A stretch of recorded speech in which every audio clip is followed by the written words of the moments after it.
Hey guys, it's day 13 of VEDA, and for today I thought I would do the bookshelf scavenger hunt tag. Now, like most tags, I was not tagged, but I've seen a bunch of people do it. I'll try to name a few in the description and give you all the information and stuff in there. And yeah, so I don't really have a bookshelf. I have a physical bookshelf, but I only have like one row that actually has books on it. The rest is like movies, and I also keep like my makeup and stuff in there because it's right next to my mirror, and I have a really small room, but most of my books end up in stacks. So this was actually like a real scavenger hunt because I had to like search around my room for all this, so you did not want to see all of that. But I am pretty good at scavenger hunts, and I managed to find all of the books in some form or another that were in the list. I even have a medal that tells that I'm awesome at scavenger hunts. So, you know, I figured this would be a good one for today. So let's get started. So the first item on the list is to find a book with a title or author with the letter Z in it. And I think, like most people, my instinct reaction was to pick The Book Thief by Marcus Zusak.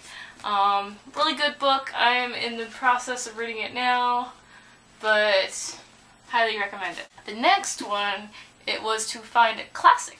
And can't get much more classic than Pride and Prejudice. This is a 1940s copy that I got in a flea market. It is really old.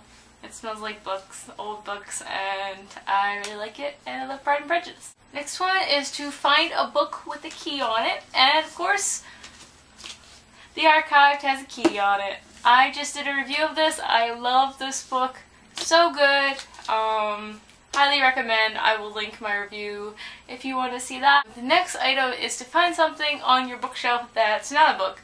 Now, most of the stuff I have on my bookshelf are not books, but I picked something random off, and I have this little set of measuring cups that I haven't used yet, but they're little ceramic measuring cups with polka dots, and they're really cute, and I really like them, even though I need to bake some cookies or something and use these. Next one is find the oldest book on your shelf, and the oldest book that I have is a book of Thomas Hood's poems. I had to look up who Thomas Hood was when I bought this. It was just like a couple bucks, and I was like, ooh, look at that cover. It's so pretty.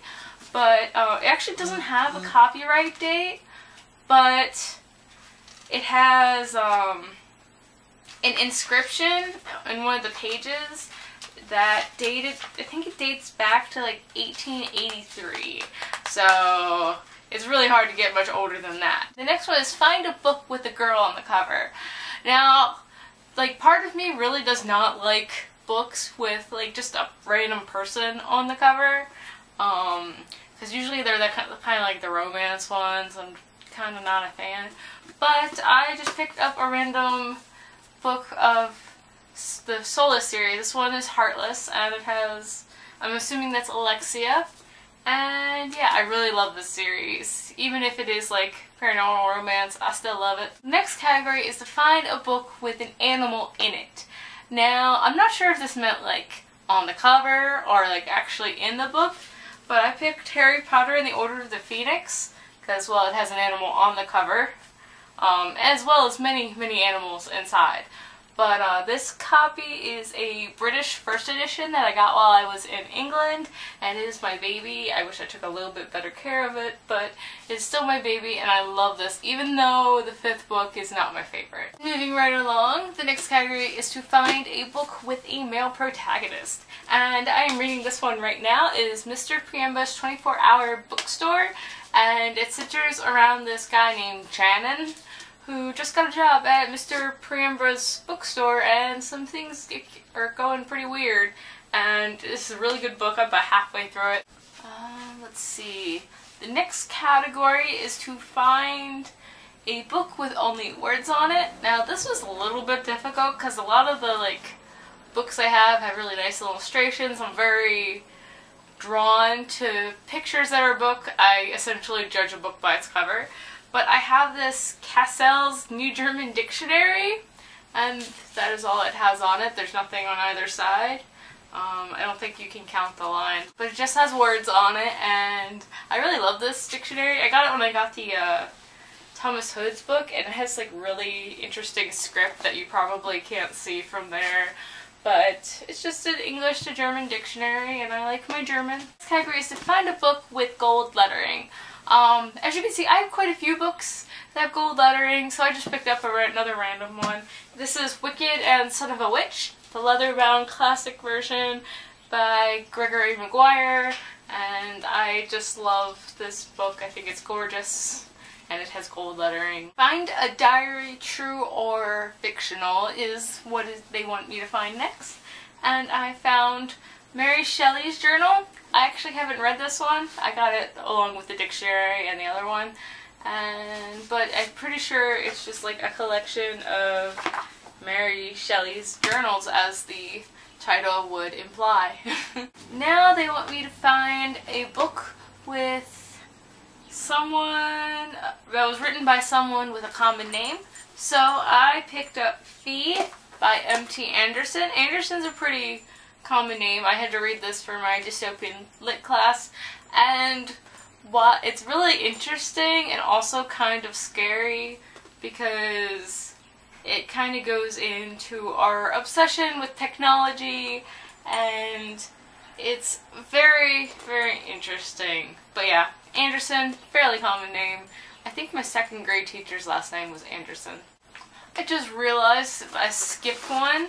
After the one with only words on it, it was supposed to find one with illustrations in it.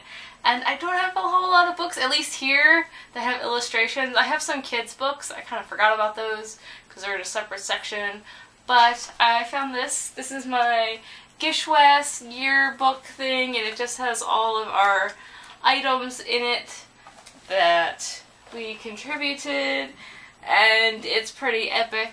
I don't know if you could really see, but I participated in Gishwas, and I got this awesome book. Next one is supposed to be a book with a close-up on it.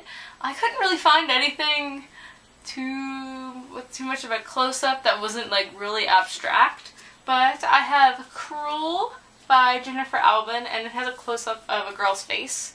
I remember when I first picked this up, I didn't even realize it had a girl's face. I thought it was just like weird shape things that blended in with the little spindly thingy things, which after reading it is it makes it a little bit even more interesting, but I love this book. The next one, are you tired of me saying the next one? We're almost there. The next one is find a book that takes place in the earliest time period. So I just chose The Inferno of Dante, because I don't really know. I wasn't going to see exactly when this takes place, but I know it takes place a really long time ago. So I figured this is probably one of the latest ones, or earliest ones. I don't actually know. So we're just gonna move right along. The next one is to find a hardcover book with out a dust jacket, and so I picked up one of the library books I have out. This is Mothers and Illicit Drugs. Fun times. I've been reading this for my thesis. It's actually pretty interesting. I don't know if any of you are interested in it, but I checked this out in my library. Coming down to the close is to find a book that is teal or turquoise, so naturally I picked The Fault in Our Stars by John Green, because I love this book, and I love the color of the book, and I just love the clouds, and I could make love to this book. I'm just going to sit here and pet it. Okay, that's enough petting. We're just going to pretend that didn't happen. So now they want me to find a book with stars on it, so I found The Hitchhiker's Guide to the Galaxy, just a little trade paperback version, and it's got a bunch of stars in the background of the spaceship thingy, and yeah, stars. And now is the last one. Are you glad? This was a really long tag, guys, and it took a while to find these books too. But the last one is to find a non-YA book, so I picked An Unquiet Mind by K. Rainfield Jameson. I read this, I think it was freshman year of college when I was first getting into psychology, and it is really interesting, especially if you know someone or you have bipolar.